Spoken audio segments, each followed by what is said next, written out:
TIFU by using funny naming conventions in my code. TIFU itself happened some months ago. Repercussions came in today. I'm a college senior desperately looking for programming jobs in my area. It's been a grueling process with rejection after rejection and dozens of intense interviews. As part of my resume, I have included a coding project I worked on last summer, a card game written in Python. I worked on it with no professional supervision, and I definitely did not think too much about notes written for myself. Last month, it seemed I had gotten somewhere with a company which asked me to come back for a second interview, the last one before they chose to accept or reject me. I sent them my resume and game code and got ready for the interview. Overall, it went well. I was able to answer just about every question they threw at me related to programming. One interviewer gave me a challenge question related to bit shifting and I was able to answer it, which he congratulated me on. At the end of the interview they told me I would receive their decision within 2 weeks. I was excited and thought that I had finally gotten a job lined up for after college. Less than 3 days later I received a rejection email. I was beyond frustrated and had no idea what I had done wrong. The next day I sent an email to the head interviewer asking her what she found wrong in the interview so that I could avoid making the same mistake later. Here's the response email I received today, paraphrased. Hi you, 40th Adam 4, thanks for reaching out and I'm really glad that you asked for feedback. I'm going to be totally honest with you when I tell you that we found some of the naming conventions and comments in your code offensive and unprofessional for an interview setting and we were unable to get past your lack of attention to detail and judgment. Because other than that you demonstrated strong technical knowledge and communication skills. I know this is probably disappointing for you here, but hopefully you won't make the same mistake in future interviews. Thanks, interviewer. Sweating. I went and checked on the card game code. It turns out that I had named all of my turn-taking variables different versions of the word Enos, all of them.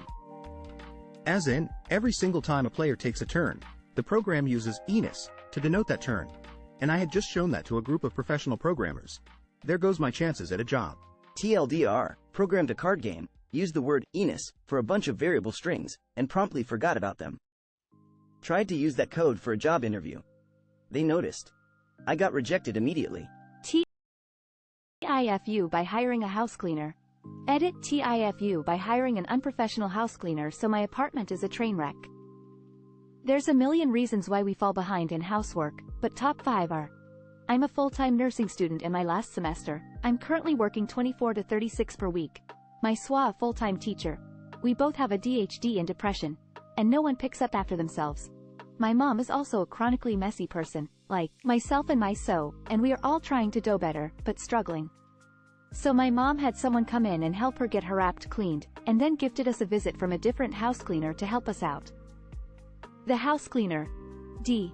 She, already, paid to visit us is the daughter of someone my mom, S. and I both used to work with, so I was a bit reluctant to have someone I know be aware of the state of our apartment, but she was trying to get her cleaning service started and my mom wanted to help her out.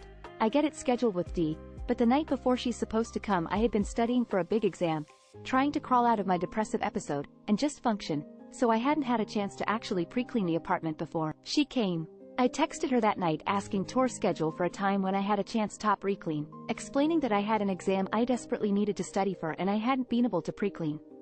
She adamantly assures me that it's fine, not to worry about it, to focus on my exam and let her handle the mess. Wednesday she texts that she's running late and won't be there before I leave for school. We make arrangements for her to let herself in, and I don't hear anything else until the afternoon when I turn my phone back on after my exam. I have a text that just says, "Hey, I'm sorry, I'm going to have to schedule." I say, "Okay, is something wrong?" She says the mess is more than she was expecting, that she can come back another time after I've had a chance to pre-clean like I said. It wasn't a wasted trip anyway because she had to deliver something my mom commissioned from her mom. Friday when I talk to my mom again, I tell her that D had rescheduled because the mess was too much. So are going to be working on cleaning this week while we are on spring break. My mom texted D, my chagrin, because she was frustrated that she hadn't been notified as the patient that service had not actually been rendered. That's when D tells my mom that it was just way too much, that she's only telling her this mother that if her daughter was living like we Resh would want to know and she would be concerned. Then D offers to send my mom the video she took of my apartment to show her what she's talking about, and she's again only doing this mother out of concern. My mom and I are both very upset that the video was taken, and even more so that she offered to send it to my mom. My mom told her basically that she's aware of the condition, that way need help, and that's why she hired a house cleaner to help us. Mom is asking for a because we both feel betrayed and aren't comfortable with D coming back later, and D basically said she will have to wait 2 weeks because she used it to pay rent. Which, fine, whatever, I totally understand that. TLDR, hired a house cleaner who didn't clean the house, said it was too messy, and recorded a video of my apt instead, edited to break up the wall of text. TIFU by telling my GF I'd support her if she joined up. My GF, 23, and I, 24, have been dating for 4 years. We were in my car when she mentioned joining of ASA joke. She constantly makes jokes about joining OFan Feet Finder, and I learned from an early age that when someone constantly jokes about something, that there must be some truth in it. She is not doing very well economically, so I casually mentioned that I would be supportive of her if she joined up as long as there was no nudity, bikini, lingerie, etc. She then got really upset at me claiming that I must be looking at other women on OF to be able to tell her that's a decent job, and also said that she found me a bit disgusting and W as now less attracted in me. TLDR. GF said she was less attracted in me for saying I'd be supportive if she joined up. TIFU by insulting my wife's intelligence. I absolutely love my wife, but she's really stubborn about dumb hit. Throwaway, but I'm absolutely stunned to learn she doesn't know how metric measurements work. Today I ucked up by calling her out on it. She always seems to confuse ounces and milliliters, but I figured she just misspoke and usually could figure out what she meant. We have children together and now I'm starting to realize she thinks metric is just another name for the same measurements. Seriously, had a huge argument about how many fluid ounces we are feeding her baby. I asked, why did you tell the pediatrician we're giving 3 milliliters per feeding? It's 3 ounces, that's a huge difference. She looked at me completely serious and said, those are the same thing. I said, wait, what are you talking about? And she proceeded to tell me how she learned that ml are equivalent to fluid Oz in nursing school and Thatch didn't make a mistake. I explained that she must have misunderstood because that doesn't make sense. She swore that she was correct and she wasn't wrong. I was stunned. Then I asked why would there be 2 naming systems for measurements if they are the exact same? She said that metric is just the names Europeans use. Lol. We're American. Shocker. When I showed her the correct conversion on Google, she suddenly backtracked and tried to say that it must have changed since she went to school, lolwit, and then that she actually meant ounces are equal to liters, which is even worse. Here's where I ucked up. In my shocked frustration I said, well hit. No wonder you didn't PSS your exams. Can't be giving people lethal doses. No, she's *ist at me. TLDR.